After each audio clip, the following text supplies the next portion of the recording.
Film शुरू होती है और हमें जोंगो दिखाया जाता है जो एक माहिर नफ्सियात है और अपने एक मरीज जो उसकी बहन भी है की तिब्बी सेहत पर एक दस्तावेजी फिल्म बना रहा है। वो बताती हैं कि चंद साल कबल यंगसू की वालिदा का इंतकाल हो गया था और उसकी वजह से वो बहुत ज्यादा जहनी दबाव का शिकार थे। उसे पढ़ाई का दबाव भी था जिसकी वजह से उसकी दिमागी हालत बिगड़ गई। उसकी बीमारी का पता लगाने के लिए एमआरआई किया जाता है। वो बिस्तर पर लेट गया। जोंगवू और तमाम डॉक्टर बाहर से उसका मुशाहदा करने लगे, लेकिन अचानक कमरे की लाइट्स बंद हो जाती हैं और यंगसू वहां से गायब हो जाता है। ये देखकर तमाम डॉक्टर डर गए और दो डॉक्टर उसे चेक करने के लिए कमरे में चले गए। फिर कोई नादीदा ताकत तमाम डॉक्टरों को उठाकर दीवार से टकरा देती है तो अगले ही लम्हे हम यंगसू को एक खौफनाक शक्ल में खड़े देखते हैं। अब ये मंजर डेमन हंटर्स की एक टीम तक पहुंचता है जिसमें 3 अफराद होते हैं। सबसे पहले आता है उनका लीडर बाबू, उसका मैनेजर कम और एक लड़की जो बदरूवों को भगाने की ताकत रखती है। उनका एक क्लाइंट है जिसकी बेटी कुछ दिन पहले गायब हो गई थी और वो लड़की इस किस्म की नहीं थी जो इसे घर छोड़ देती।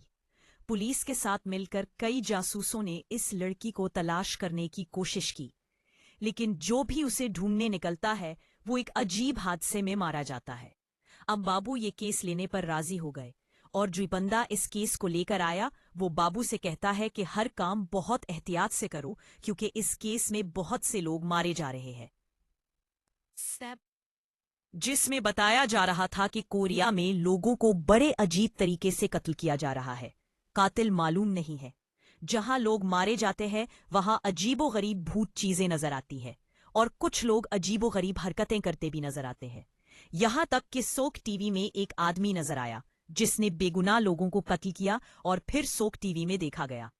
इस वक्त उसकी आंखें आसिफ की परा काली थीं और पूरी पुलिस टीम तहकीकात के बावजूद इसे तलाश न कर सकी। इन बातों से पुलिस भी परेशान हो गई और वालिद को यहां बुलाया और बताया कि ऐसा जुर्म आज से पहले कभी नहीं देखा जिसका कोई सुराग नहीं मिल सका।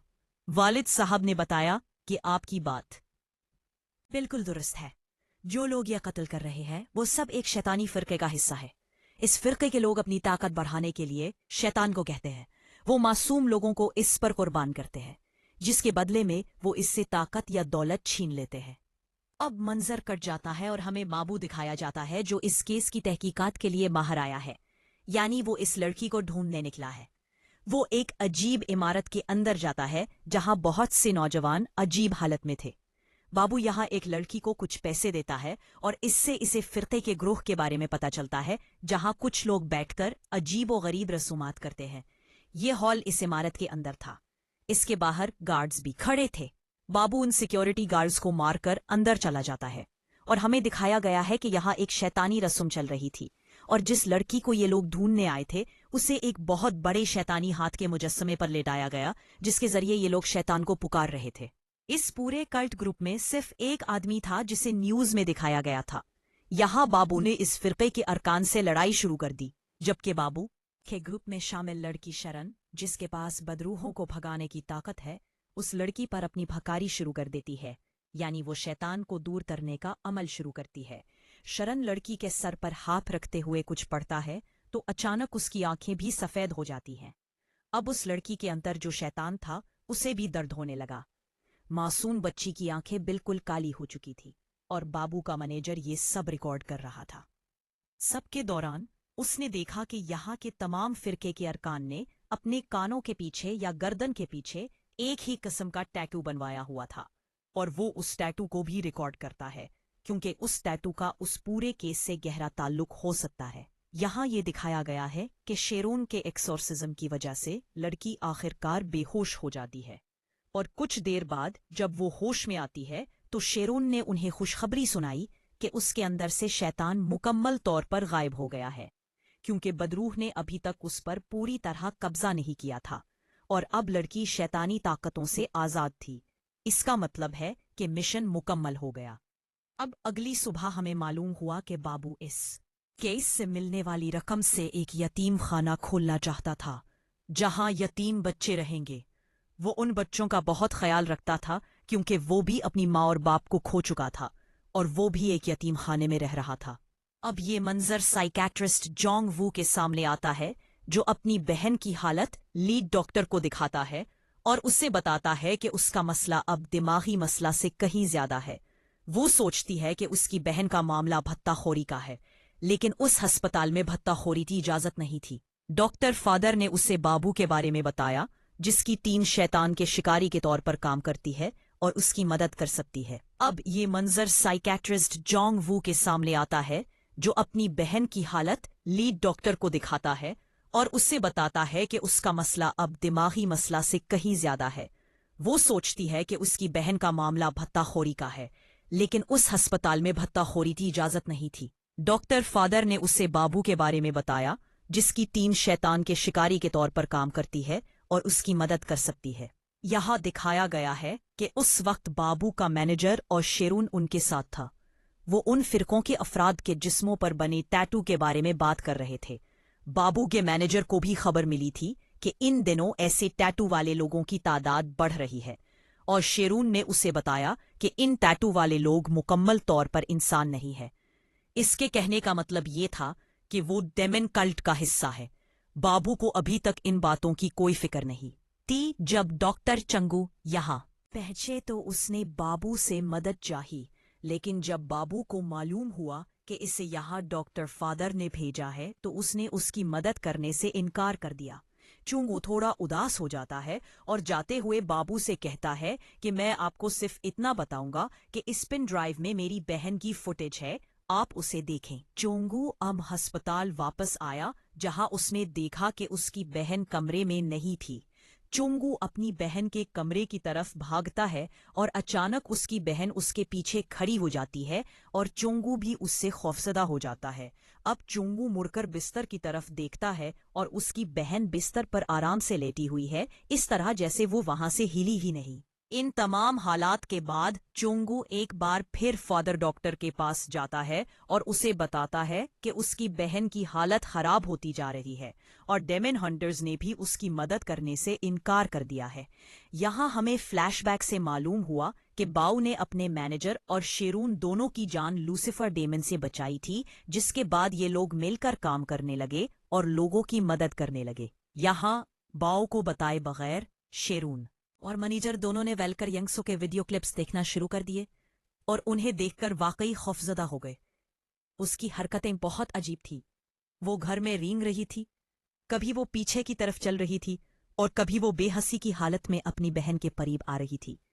یہ واضح تھا کہ وہ پوسم تھی، وہ اس طاقت کے مالک تھے۔ ابھی یہ لوگ اس فوٹیج کو دیکھ رہے تھے کہ باوو بھی وہاں آ گیا اور باوو نے دیکھا کہ لڑکی کس طرح کسی کے زیر اثر خود کو نقصان پہنچا رہی ہے۔ وہ اپنا گال بھی کاٹ چکی تھی۔ یہ لوگ اگلی فوٹیج دیکھتے ہیں اور پتا چلتا ہے کہ جب ینگسو کو ہسپتال لے جایا گیا تو کسی قسم کے علاج سے اس پر کوئی فرق نہیں پڑا۔ اب وہ ینگسو کے گھر کی فوٹیج دیکھتے ہیں اور دیکھتے ہیں کہ وہ تمام لوگ جو پچھلے کئی مہینوں سے ینگسو کے گھر آ رہے تھے، ان کی ہمتوں پر ایک ہی کلٹ ٹیٹو تھا۔ وہ سمجھتے ہیں کہ ینگسو کے ساتھ جو کچھ بھی ہو رہا ہے اس کے پیچھے فرقہ ہے۔ اس فرقے کے بارے میں بات کرتے ہوئے اسے اپنی پرانی سہیلی یاد آتی ہے جو اس کے ساتھ بھائیوں کی طرح یتیم خانے میں رہتا تھا۔ اس کے پاس بدروحوں کو بھگانے کی طاقت اور کچھ دوسری طاقتیں بھی تھیں جو یتیم خانے کے بچوں کو بہت خوفزدہ کرتی تھی۔ اس وجہ سے اس لڑکی کو یتیم خانے سے نکال دیا گیا۔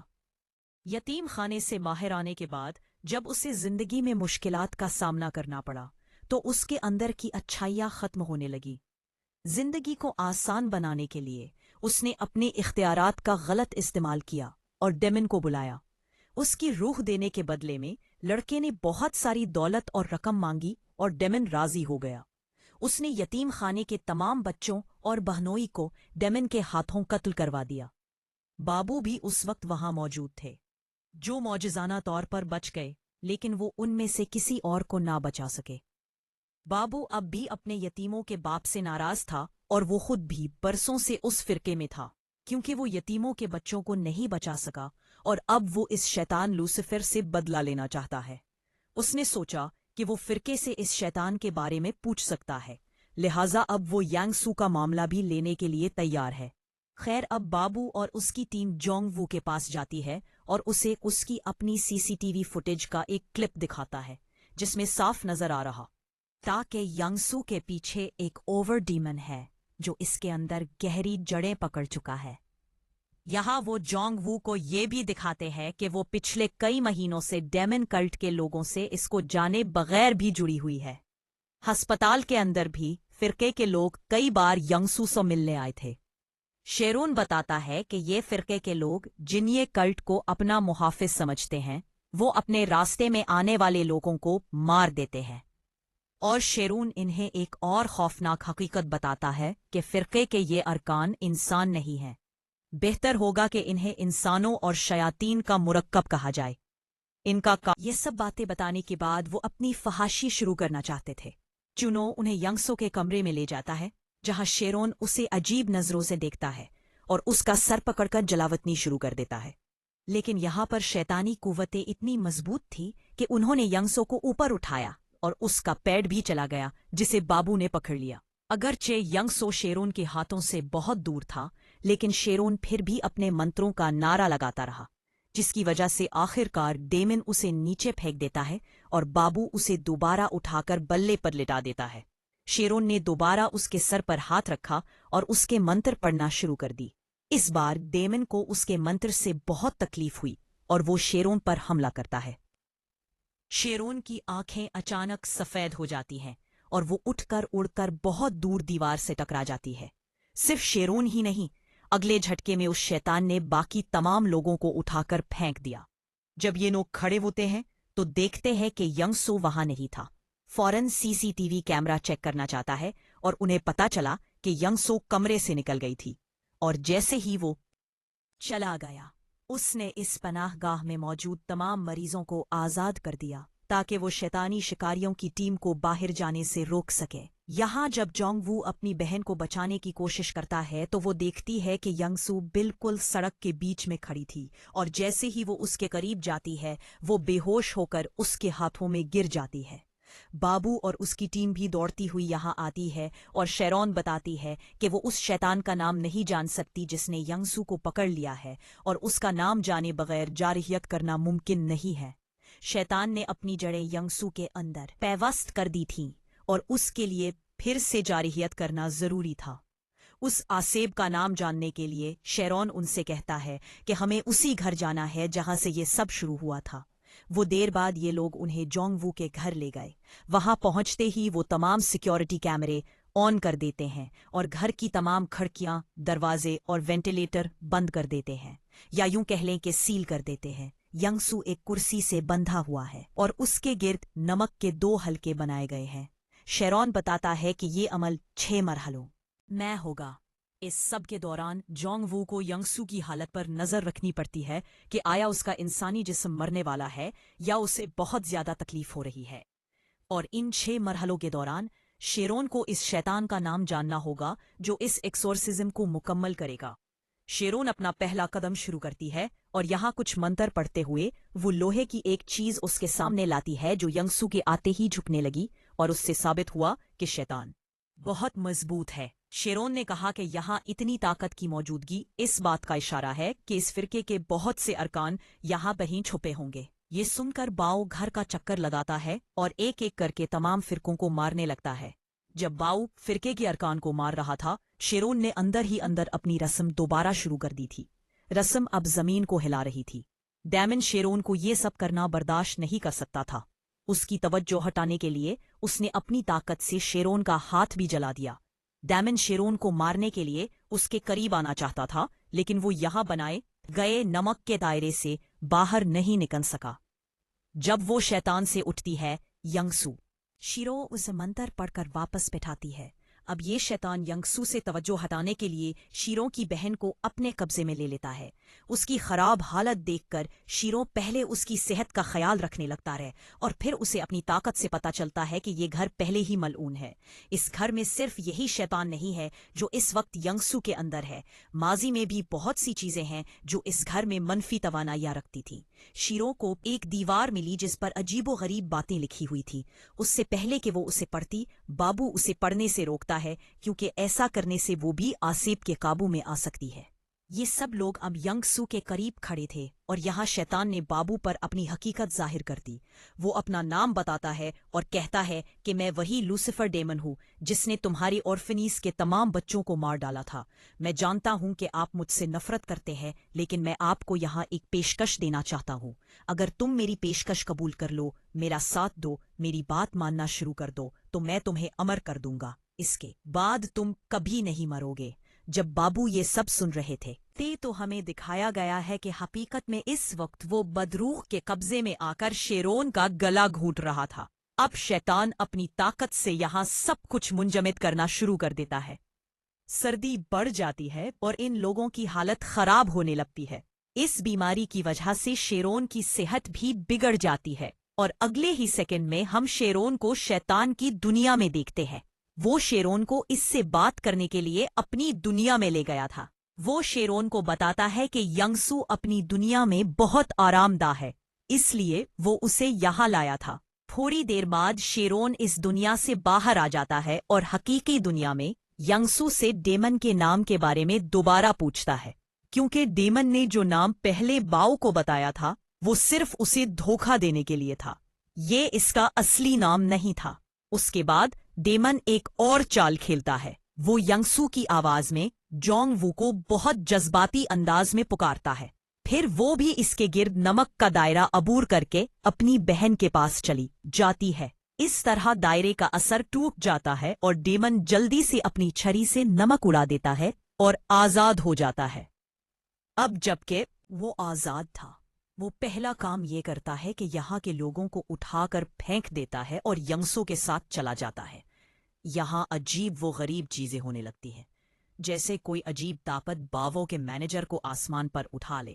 ان لوگوں کے ساتھ باتیں ہونے لگتی ہیں اور پھر باوا سمجھتا ہے کہ اس آسیب کے علاوہ بھی اس گھر میں بہت سی عجیب و غریب چیزیں چل رہی ہیں۔